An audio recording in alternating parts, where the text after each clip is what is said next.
Who are you to be able to say which black story is important or should be told? Get out of here with that bullshit. So this comes after his latest film, Divorce in the Black, received a 0% rating on Rotten Tomatoes. Now, the movie mogul was a guest on Keke Palmer's Baby This Is Keke Palmer podcast when Perry passionately defended his work, saying it resonates with people from his community, those who grind and struggle just like he did. So you've got this highbrow Negro who is all up in the air with his nose up looking at everything. And then you got people like where I come from and me who are grinders, who really know what it's like. What's up, everybody? It's Books&Looks TV. So if you know me, you probably know that I don't care for Tyler Perry. I thought his plays were okay, but he's become worse and worse ever since he's gotten richer.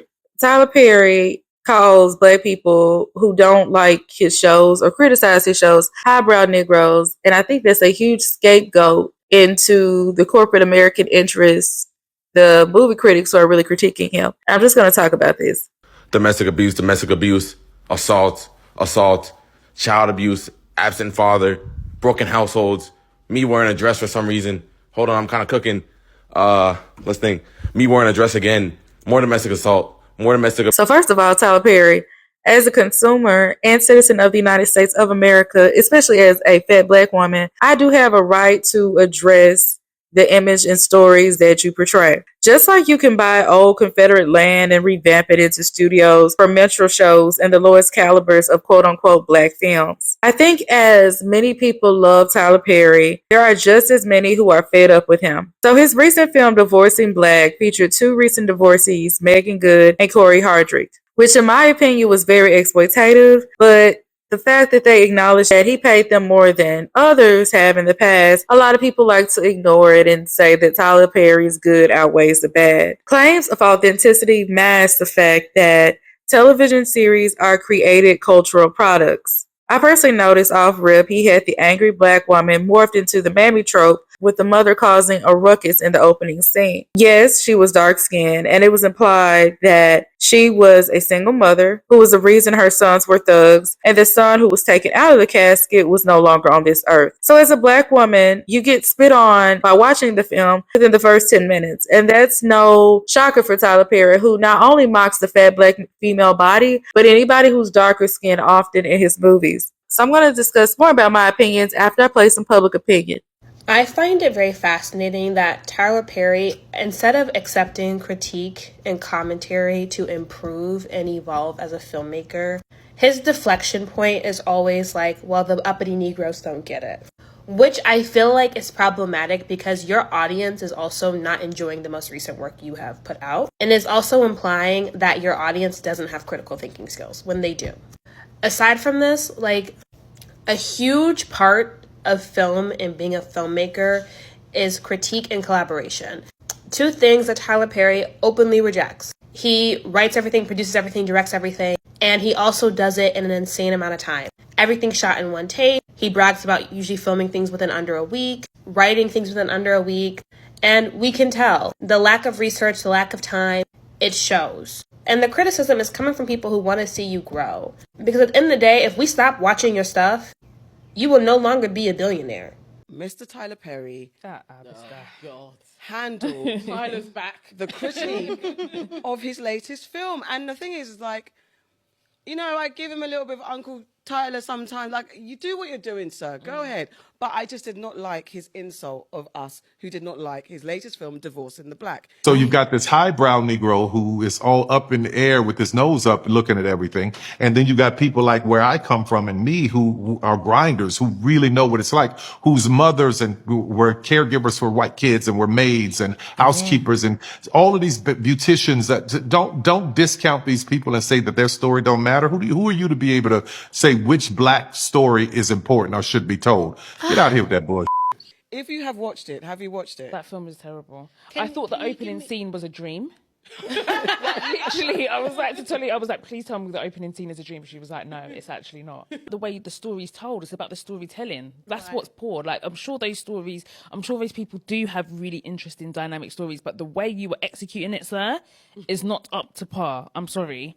Like, it is terrible. I don't care. But that's because he writes, produces, does everything, doesn't he? He probably does hair and makeup at this point. I'm offended, and the reason why you're my enemy again is because don't call me a highbrow Negro, because that's really doing them and us and separating like the talented 10th from the regular field Negroes and doing that kind of in the house. And don't do that, because we're critiquing your work. You are doing such an amazing thing. You've got a studio, you're putting on. The actors are saying you're getting paid because Hollywood disrespects black actors. But don't disrespect people who are looking at the evidence. Your film stories are silly. It's silly now. And I think I'm offended because it's my job, it's my work that I do. We would critique films and we want better for black creators. Right. You have the power to put so many people on. You can do your Tyler Perry stories, but put a bunch of other writers on. Just let us have, you have the means to give us a real highbrow, for us highbrow Negroes.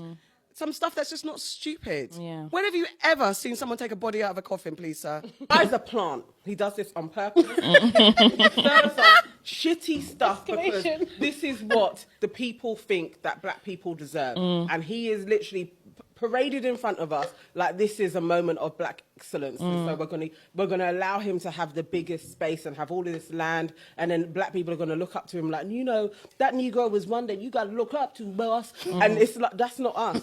You have no talent. Like, get a talent room. It's annoying now. It's actually offensive. I think he's trolling us, man. He is. Because also he knows that we're going to watch it regardless. So he can put out shoddy content and everyone's going to, at this point, like, but to me, if I was a filmmaker or any sort of creative and I knew that people were tuning into my stuff to see how bad it is at this point, because we don't watch it to see how good it is. We watch it to see if it's worse than the last thing we produced. And it does stay worse. And it does keep on getting worse, because even Unfaithful or whatever it was called, that storyline was kind of hitting. I can't lie. It was just a few odd things that were off here or there. A few. But, okay, more than a few. I was being generous.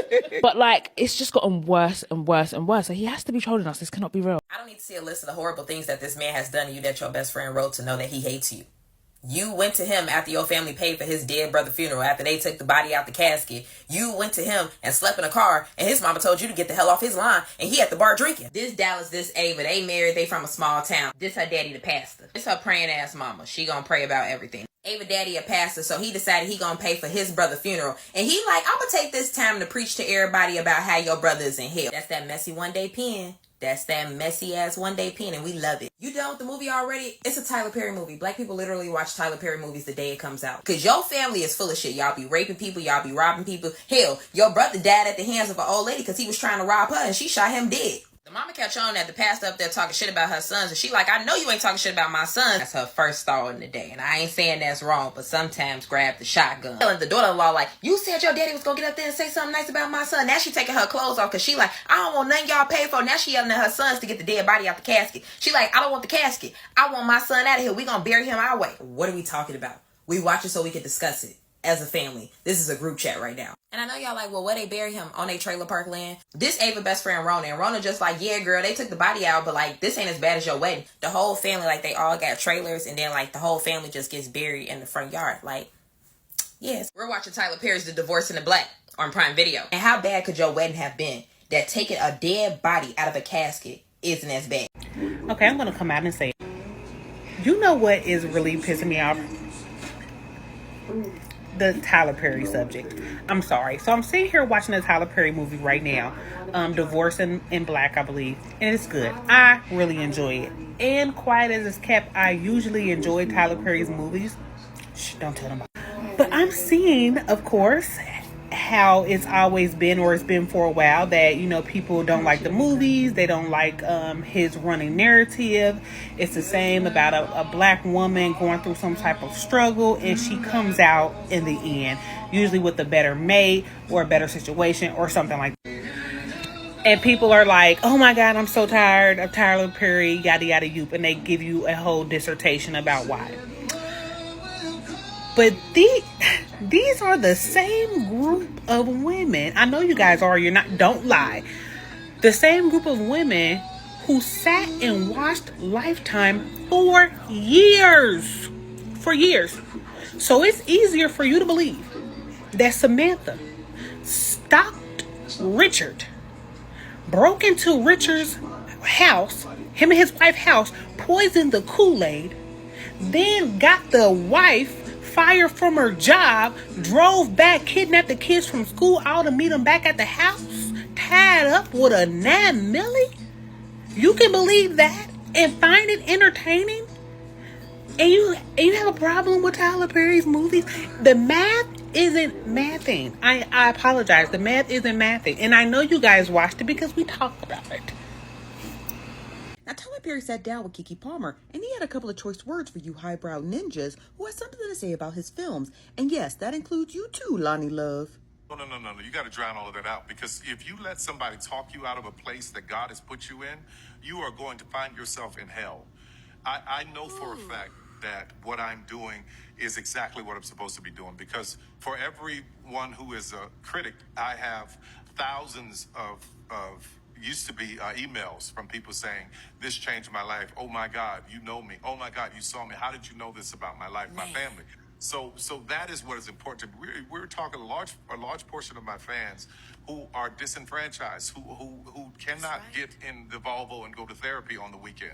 So you've got this highbrow Negro who is all up in the air with his nose up looking at everything. And then you got people like where I come from and me who are grinders, who really know what it's like, whose mothers and were caregivers for white kids and were maids and housekeepers and all of these beauticians. That don't discount these people and say that their story don't matter. Who are you to be able to say which black story is important? If you guys remember, a couple of weeks ago, Tyler Perry's movie Divorce in the Black had received a 0 rating on Rotten Tomatoes. And Lonnie Love, one of those highbrow ninjas, had came to Twitter and said this: I love that Tyler is paying black actors. Now I wish he would just hire black writers and directors that have more experience to help him with his movies. He could improve his movies and make them award-winning if he would stop trying to save money by doing the writing and directing himself. I guess Tyler Perry didn't like what she had to say. That's not all, because other individuals took to the internet to give their thoughts about this interview and this film. Somebody by the name of Natalie said, I have such complex feelings about him. I am proud of him on one hand, but on the other, his work honestly horrified me. If a white man made these types of films about black people, we would see this as extremely offensive. His depictions of black life borders on profane. Somebody by the name of Tony Bro said, his movies largely on successful black men and paint successful women as unwanted and waiting to be saved. I just don't like his work. Frederick's Barber says, so you mean to tell me that Spike Lee and Debbie and other black directors can accept constructive criticism, but he can't? He needs to listen to folks because the writing is terrible. Now, Right Life says, we're not highbrow, and these stories do matter, and they have been centered at 24 feature films, 20 stage plays, and 17 shows. He's written alone. We're saying grow, expand, and share your platform and resources. Elevate black writers other than yourself. Because some of those storylines are stereotypical and trash, Tyler. Unfortunately, they had a good wave in the early 2000s, but now people want to see a little bit more character development. Not Spike Lee, Spike Lee is a phenomenal director. But that came with decades of criticism about his works. And JD makes a really good point. Why can't you make positive stories?